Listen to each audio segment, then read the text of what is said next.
నమస్తే అన్న, మీ పేరు? శ్రీనివాస్ అన్న, ఆంధ్రప్రదేశ్ లో మెడికల్ కాలేజీలకు సంబంధించి ప్రైవేటైజేషన్ చేస్తున్నారని చెప్పి వైఎస్ఆర్సీపీ పార్టీ అంతా కూడా ఎక్కువగా ప్రచారాలు చేస్తున్నారు. సోషల్ మీడియా ప్రచారాలే కానీ, లేదంటే అక్కడికి వెళ్లి డైరెక్ట్ గా ఫోటోలు, వీడియోలు, కేకులు కట్ చేయడాలు, సెలబ్రేషన్లు చేయడాలు చేస్తుంది. ఇక్కడ గవర్నమెంట్ తీసుకున్న పీపీపీ విధానం అనేది ఎంత వరకు కరెక్ట్? అసలు ఈ ప్రచారాల మీద ఏది వాస్తవం అంటారు? పీపీపీ విధానం అనేది ఆ వైఎస్ఆర్ గాని, జగన్మోహన్ రెడ్డికి గాని, ఆ మిగతా గెలిచిన ఎమ్మెల్యేలకు గాని, అక్కడ వెళ్ళి గొడవలు చేసే వాళ్ళకి గాని దాని విధానం తెలుసా? అసలు పీపీపీ విధానం తెలుసు. పీపీపీ అంటే ఏదో ప్రైవేటీ ఇచ్చేస్తున్నారు. కాలేజీలు 7 కట్టిన 7 కాలేజీలు 17 కాలేజీలు ముందుకెళ్ళి నా బొమ్మ ఉంది, నా బొమ్మ నువ్వు కట్టిందే 7 కాలేజీలు 6 కాలేజీలు కట్టాం. అవన్నీ కూడా ప్రైవేటీకరణ చేసేస్తున్నారన్న ఫీలింగ్ జనాల్లో కలగజేసి ఉన్నదాన్ని కూడా ఊడ్చుకెట్టి పోయేటట్టు, హాస్పిటల్కి వెళ్ళాలంటేనే భయం అయ్యేటట్టు సామాన్యుడికి నువ్వు చేస్తున్నావు జగన్మోహన్ రెడ్డి గారు. చేసే విధానం సరైంది కాదు. పూర్తిగా తెలుసుకుని, పూర్తిగా తెలిస్తేనే మీడియా ముందుకు వచ్చి మాట్లాడాలి. నీ సలహాదారులు మరి నీకు ఏం సలహా ఇస్తున్నారో అర్థం కావట్లేదు. చాలా రాంగ్ అవుతుంది ఆ విషయం. మెడికల్ కాలేజీలు ఇప్పుడు కట్టాలంటే ఎంత అవుతాయి? నీ ఇంటి గేటు కట్టావు చూసా, అంతకన్నా డబల్ కావు.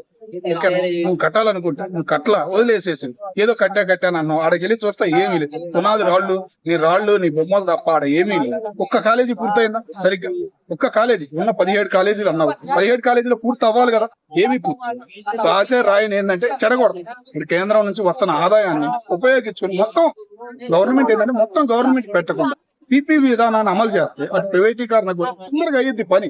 నీకు ఏమి లాస్ కాదు, పేదవాడికి ఏమి లాస్ కాదు. పేదవాడికి ఎన్టీఆర్ ఆరోగ్యశ్రీ ఉంది, అది కంటిన్యూ అవుతుంది. పేదవాడికి ఎటువంటి నష్టం లేదు, ఇంకా అభివృద్ధి చెందింది.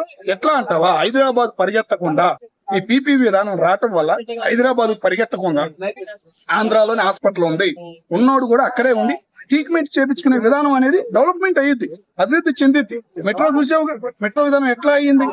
మీ నాన్న శంకుస్థాపన చేశాడు, అది ప్రైవేటీకరణ చేయడం వల్లే కదా తొందరగా అయ్యింది. ఆ విషయం కూడా నీకు తెలుసు. ఆ మెట్రోలో కట్టిన వాళ్ళు కానీ అంతా మీ చుట్టరిగానే ఉండాలి, రైతులు మొత్తం ఉండాలి. అట్లాగే ఇది కూడా అభివృద్ధి చెందింది. దీన్ని రాజకీయం చేయడం వల్ల ఇంచే కూడా నీకు ప్రయోజనం లేదు, జనాల్లో భయం పుట్టియడం తప్ప. అంటే వైఎస్ఆర్సీపీ పార్టీ గత వారం 10 రోజుల నుంచి కూడా ముఖ్యంగా ఈ మెడికల్ కాలేజీల్ని చంద్రబాబు నాయుడు గారు కావాలనే రాజకీయంగా వాడుకుంటున్నారు, వాళ్ళ వ్యక్తులకి కాంట్రాక్ట్లు ఇచ్చుకుంటున్నారని చెప్పి ప్రచారం చేస్తున్నారు. అసలు అందులో ఎంత వరకు వాస్తవం ఉంది? అసలు ఇప్పటికే కూడా దేశంలో చాలా చోట్ల కూడా పీపీపీ విధానం అని చెప్పి హైదరాబాద్ మెట్రో కానీ, నేషనల్ హైవేస్ కానీ, సెంట్రల్ ప్రాజెక్ట్స్ ఉన్నాయి. ఇప్పుడు ఆంధ్రప్రదేశ్ కూడా అదే విధంగా చేస్తామని చెప్పి చంద్రబాబు నాయుడు గారు చెప్తున్నారు. ఇక్కడ ఏది వాస్తవం అంటారు? అది కూడా జరిగింది. కాంట్రాక్టులు ఉన్నాయి, దాని ప్రకారం ఏం తీసేయాల. ఏదో 1, 2 తీసేసేపాటికి నేను వచ్చినగానే వాళ్ళని మీరు తీసుకున్న కాంట్రాక్ట్ నేను వచ్చినగానే తీసేస్తా, 29 వస్తా, నేను వచ్చినగానే తీసేస్తా అని భయం పెట్టి చెయ్యాలనే ఆలోచనలో తప్ప చెప్పిన విధానం అనేది ఒక్కటి కరెక్ట్ కాదన్న. ఓకేనా? జరిగింది పని ఎవరు స్పీడ్ గా చేస్తున్నారనేది చూస్తున్నారు, వాళ్ళ చేతిలో పెడుతున్నారు. తొందరగా అయ్యేటట్టు వీళ్ళకి ఉపయోగం ఉండాలి కదా. మా గవర్నమెంట్ ఉండగానే పూర్తయిందని చెప్పుకునేదానికి ఉండాలని చెప్పేసి ఆశపడుతున్నారు తప్ప దీనిలో ఎటువంటి విధానాలు లేవు. అంటే గతంలో జగన్మోహన్ రెడ్డి గారు ఎందుకు ఈ కాలేజీలు పూర్తి చేయలేకపోయారు? ఈ రోజు కాలేజీలు ఎంత గొప్ప ఘనత సాధించింది మేమేం చెప్పి ప్రచారాలు చేస్తున్నారు కదా. అంటే గతంలో ఎందుకు చేయలేకపోయారు, ఇప్పుడు ఎందుకు ఇంత ప్రచారం చేస్తున్నారు అంటారు? మెడికల్ విధానం గానీ, మెడికల్ లో గానీ మన వాళ్ళు చాలా మంది ఇంట్రెస్ట్ చూపుతున్నారు, వెళ్ళాలి, బయట దేశాలకు వెళ్తున్నారు. ఇక్కడ స్టడీలు సరిగ్గా లేక చాలా మంది ఇంజనీరింగ్ కి ఒక అంగేశాడు వైఎస్ఆర్. జగన్ కూడా అట్టాగే వేస్తాడని ఫీలింగ్ కలిగింది, కానీ దానికి రివర్స్ అయ్యింది జగన్. ఒక్క మాట చెప్పాలంటే స్టాలిన్ కి పుట్టాల్సిన వాడు జగన్. ఓకే, మన కరుణానిధికి పుట్టాల్సినోడు జగన్, కరుణానిధికి వైఎస్ కు పుట్టాల్సినోడు స్టాలిన్ అనే ఫీలింగ్ కలిగింది ఏపీ. ఒక్క మాట అది ఏంటంటే ఇంకొక విధానం, ఈ మెడికల్ కాలేజీ విధానం కూడా పూర్తిగా చేయాలని లేదు, పూర్తి చేయాలి. మిగతా అవ్వని నీదేమైంది, నీ గవర్నమెంట్ వచ్చినా పూర్తి చేసుకుందాం, తొందర ఏముంది. అంటే ఇప్పుడు చాలా మంది కూడా కూటమి నాయకులందరూ కూడా విమర్శించేది ఏంటంటే జగన్మోహన్ రెడ్డి గారు తన తాడేపల్లి ప్యాలెస్ కట్టుకోవడానికో, లేకపోతే జిల్లాకో ప్యాలెస్ కట్టడానికో, లేదంటే ముఖ్యంగా రిషికొండ ప్యాలెస్లు కట్టడానికో ఇటువంటి వేటి మీద ఫోకస్ చేశారు తప్పితే రాష్ట్ర వ్యాప్తంగా 17 మెడికల్ కాలేజీలు అన్నారు. మరి 17 మెడికల్ కాలేజీలు ఎందుకు పూర్తి చేయలేదని చెప్పి కూటమి నుంచి విమర్శిస్తున్నారు. అంటే ఎంత వరకు వాస్తవం ఉంది వీళ్ళ విమర్శించే దాంట్లో? అన్ని రాళ్ళు వేసాడన్నా, కోట్లు కాంట్రాక్టులకు ఇచ్చాడు. పనులు అవ్వకుండానే కోట్లు కాంట్రాక్టులకు ఇవ్వడం వల్ల వాళ్ళు పనులు పూర్తి చేయలేదు, వాళ్ళని అడిగిన విధానం లేదు.